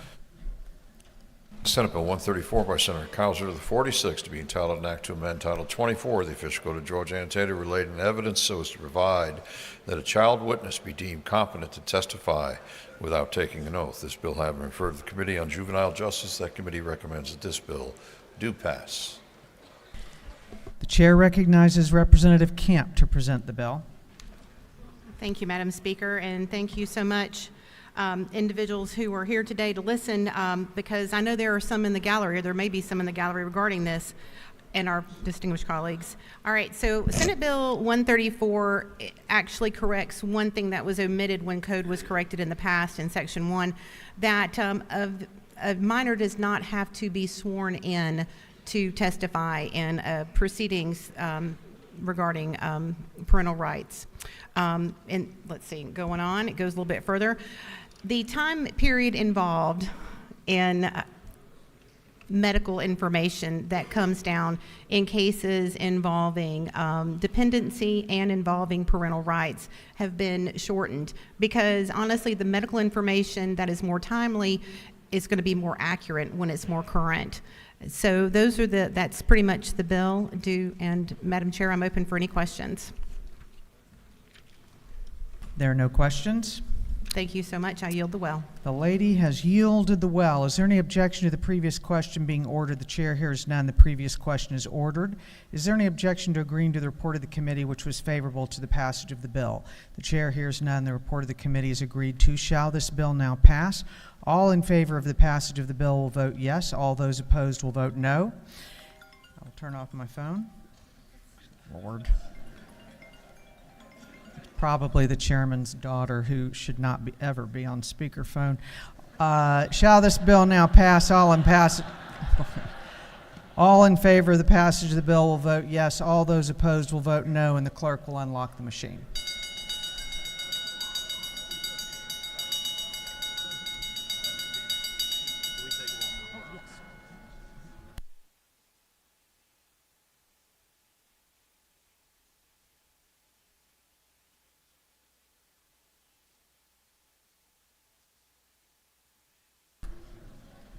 Have all members voted?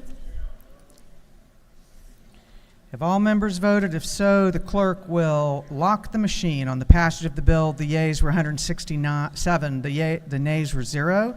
The bill, having received the requisite constitutional majority, is therefore passed. The House is moving on to afternoon orders. If you have signed up for an afternoon order, please make your way to the front of the chamber so the chair may call on you. The chair recognizes Representative Kelly for an afternoon order.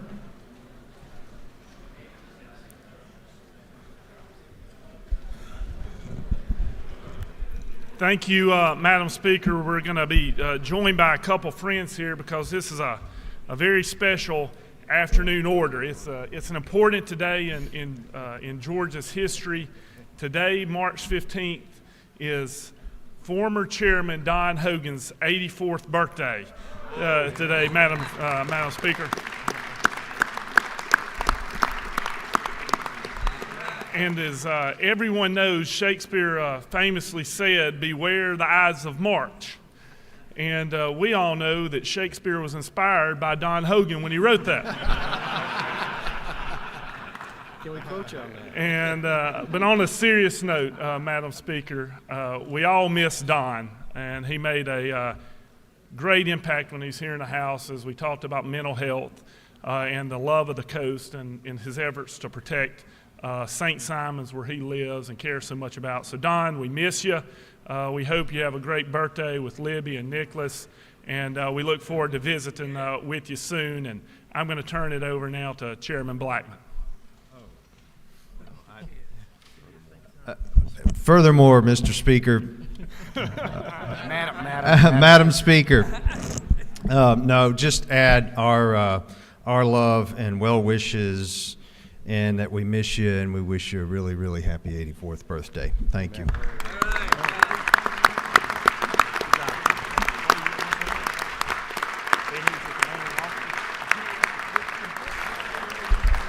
Chairman Hogan clearly had a wide-ranging group of running buddies. Chair recognizes Representative Bazemore for a morning order.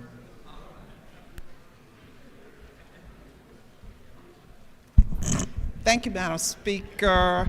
And I am standing here for my seatmate and Representative Kendricks because she lost her voice. But she wants to send a very happy birthday, 81st birthday, to her granny, Maddie Mae Kendricks. Please help her wish her granny a happy birthday. Thank you. Chair recognizes Representative Williams from morning order. Thank you, Madam Speaker. I rise to wish a happy birthday to one of the luckiest women in America. That's my wife. Happy birthday, Livia. Carol, don't worry about it. We will be married 45 years this coming December the 2nd, and I certainly wanted to say happy birthday to her today as she spends the rest of my money at the merchandise mart with the other spouses. Thank you, Madam Speaker. Chair recognizes Representative Paris for a morning order.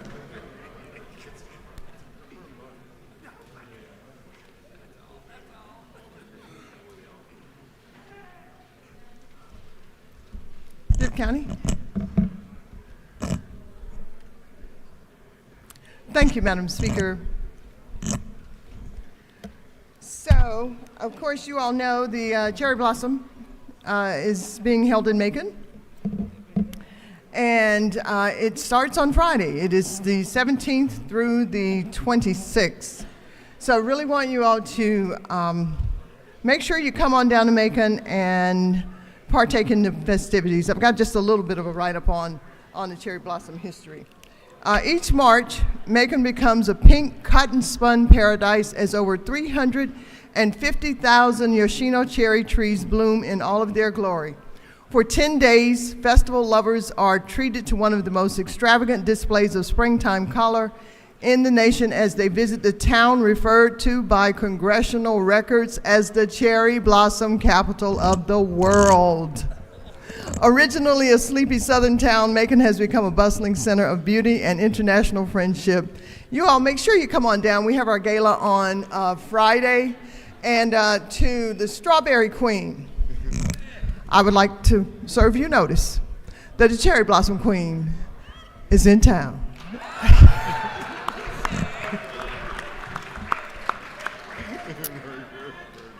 Chair recognizes Representatives Anulewicz and Gamble for an afternoon order. Good afternoon, everyone. We just wanted to remind you all that there is going to be a discussion of boxed lunches of U.S.-Taiwan relations today, immediately after we adjourn in Capitol Room 230 with Director General Elliot Wang of the Taiwan Economic and Cultural Office in Atlanta. I hope you will join us there. Thank you. That concludes our afternoon orders. The clerk will read the caption to a group of privileged resolutions.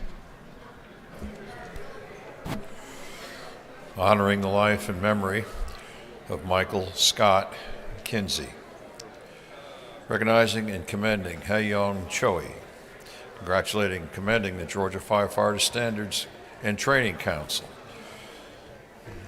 Commending Mr. David Robert Clark. Recognizing March 2023 as Colorectal Cancer Awareness Month. Recognizing March 2023 as Chronic Kidney Disease Awareness Month in Georgia. Recognizing and commending Buford Highway. Commending Root Hill Companies. Recognizing and commending LifeLink Georgia. Recognizing and commending Georgia State University's Legislative Health Policy Certificate Program. And that completes the reading of the privileged resolutions.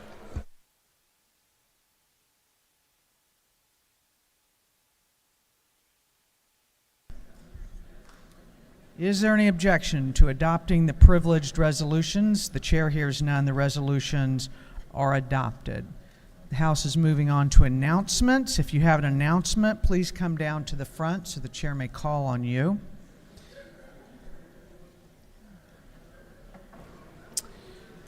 The chair recognizes Representative McLean for an announcement.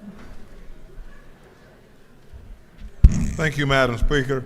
I just want everyone to know that the Facebook training, the Lunch and Learn, will be in room 307 in the CLOB, and it will be upon adjournment. So room 307, this is the Facebook training. Look forward to seeing all of y'all there. Thank you, Madam Speaker. Chair recognizes Representative Smith for an announcement.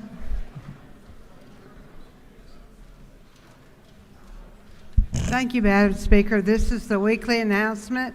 House Natural Resources, both subcommittees will meet first in room 606 CLOB, and then we'll go into a full committee meeting. See you tomorrow. Thank you. Chair recognizes Representative Corbett for an announcement. Thank you, Madam Chair. The Rural Caucus will be meeting over in the Ag Building. Upon adjournment, lunch will be served. Come join us. Chair recognizes Representative Parsons for an announcement.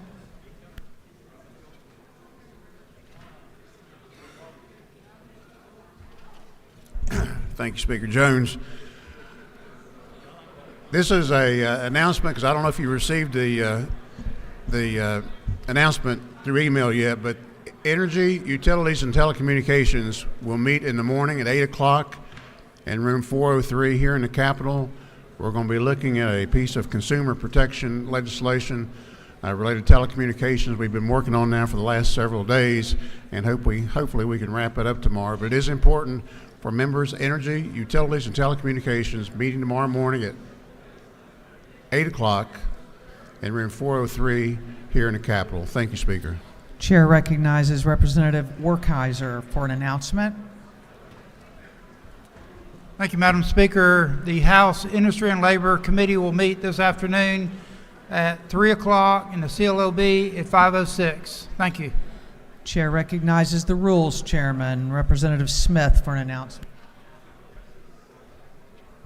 Thank you, ma'am. Rules will meet tomorrow morning at 8 o'clock. 8 o'clock tomorrow morning for Rules. Thank y'all.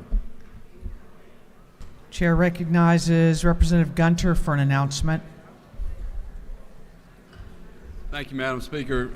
House Judiciary will have the committee photo here on adjournment.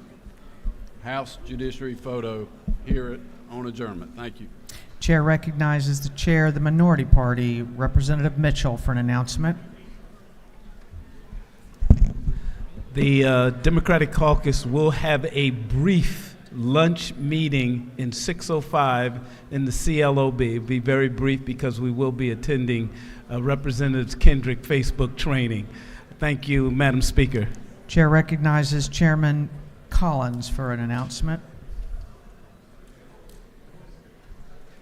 Thank you, Madam Speaker. Public Safety Committee will be meeting full committee at 1 o'clock in CLOB 506. Please make every effort to be there. We're taking up some Senate bills and need to be there to vote out some legislation. Thank you. Chair recognizes Chairman Hawkins for an announcement.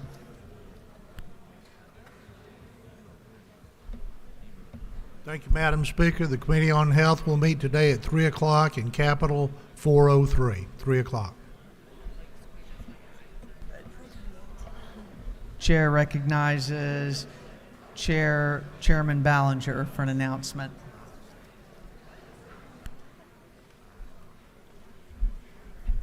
Thank you, Madam Speaker. Your Juvenile Justice Committee will meet today at 2. We have several issues that we're going to be taking up, and it's really important that y'all be there. Thank you so much.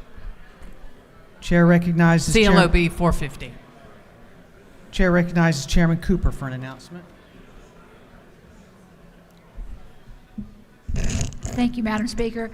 Public Health will meet today at 1 o'clock and 5:15 of the CLOB. Public Health will meet today at 1 o'clock and CLOB 5:15. Thank you. Chair recognizes Chairman Saines for an announcement. Thank you, Madam Speaker. Special Rules will meet today at 4 o'clock and 4:06, and the 2A Subcommittee of Public Safety will meet tomorrow at 8 a.m. in 5:06. Thank you. Chair recognizes Representative Bazemore for an announcement. Thank you, Madam Speaker. So, for everyone that has been asking what the arrangements are for our beloved Representative Tish Negisi, the viewing will be on March 24th from 11 to 7 at Deutsch Williamson Funeral Services in Riverdale. The funeral will be on March 25th at 11 a.m. at Divine Faith Ministries International, Jonesboro. And the resting place will be Forest Lawn Memorial Gardens in College Park. And the repast will be at South Always LLC Union City. That information will be sent out so that you all will have that information. And also, if some have been asking about what to donate, if you are going to send flowers, the family asks that you send white roses only, please. Thank you. That concludes the business of the day. If you have pages, please make your way to the front for pictures. The chair recognizes the majority leader for a motion. Thank you, Madam Speaker. I move that this House stand in recess until 4 p.m. and that the House then stand adjourned until 9 a.m. on Thursday, March 16th, 2023. That's 9 a.m. 9 a.m. On the motion of the majority leader that the House stand in recess until 4 p.m. today, at which time we will adjourn until tomorrow, Thursday, March 16th at 9 a.m. All those in favor will say aye. All those opposed will say nay. The ayes clearly have it, and this House stands adjourned.